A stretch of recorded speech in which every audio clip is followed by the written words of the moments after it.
অনেকেই ভাবছো যে আমরা ওই পুরনো ভাড়া বাড়িটা ছেড়ে দিয়ে নতুন ভাড়া বাড়িতে এসেছি। আরে না না, নতুন ভাড়া বাড়িতে আসিনি, ওই পুরনো ভাড়া বাড়িটাতেই আছি।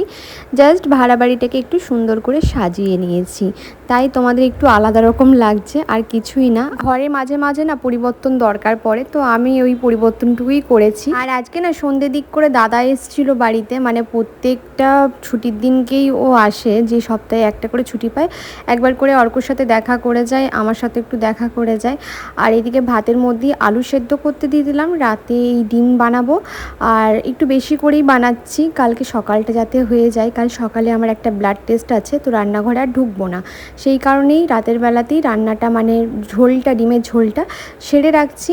আর সকালবেলা একটু ভাত চাপিয়ে দিলেই হয়ে যাবে। তো এখানে ভেন্ডি দিয়ে ডিমের কারি বানাবো।